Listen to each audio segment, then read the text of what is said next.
Quand on parle de pollinisation au niveau des arbres fruitiers, les arbres fruitiers, évidemment, vont fleurir très tôt. Souvent, ça va fleurir au mois de mai. Donc, quand on parle fruitier, pollinisation, on parle d'insectes pollinisateurs. Souvent, le premier mot qui nous vient, c'est les abeilles. Les abeilles, c'est merveilleux, ça fait un travail extraordinaire. Mais on néglige souvent, on oublie d'autres, des fois, qui sont intéressants, comme le bourdon. Pourquoi on aime, nous, attirer beaucoup le bourdon? C'est simplement parce que le bourdon, contrairement à l'abeille, il va travailler par temps un petit peu plus froid. Donc, il est moins capricieux. Donc, on s'imagine qu'on est au mois de mai, c'est le temps de la floraison. Il fait quand même frais. Les abeilles ne sortent pas étant un petit peu plus capricieuses, mais les bourdons vont accomplir un travail quand même extraordinaire. Donc, nous, ce qu'on fait, c'est des nids de bourdons. Les attirer. C'est simple, on a besoin d'un pot en terre cuite, une planche, de la paille et des roches. Et des roches. Donc, c'est assez simple, ça va comme suit.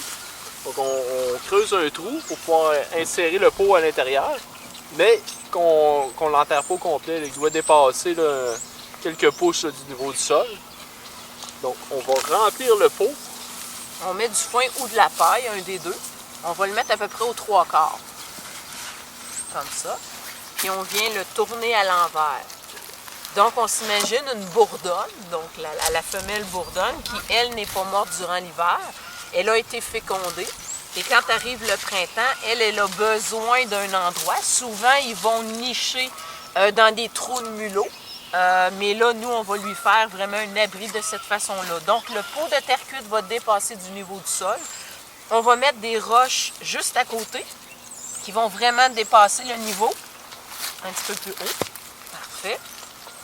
Puis ensuite de ça, on va venir recouvrir le tout d'une planche. En recouvrant comme ça ici d'une planche, l'avantage, c'est qu'évidemment, s'il y a des précipitations, ça ne va pas entrer à l'intérieur. Donc la bourdonne, elle, quand elle va voir ce trou-là, elle va pouvoir aller nicher, puis aller faire sa colonie à l'intérieur, qui est à peu près de 200 ou 300 individus. C'est important de laisser un espace là, pour qu'elle puisse passer, de ne pas accoter la planche directement. C'est sûr que l'idéal, c'est pas de l'empêcher d'y aller. Fait que de cette façon-là, nous, c'est sûr qu'on va les placer souvent aux abords du verger, surtout les fruitiers qu'on veut bien polliniser. On peut en faire 5, 6, 7, 8. On va les placer surtout d'un endroit où est-ce qu'on sait que les enfants n'iront pas jouer, où est-ce qu'on ne va pas marcher souvent. Pour ne pas les effrayer. Puis je vous dirais que si sur 7 ou 8 cabanes, là, des fois il y en a une de colonisée, des fois il y en a 2 ou 3, c'est déjà une très grande chance d'avoir le bourdon comme pollinisateur.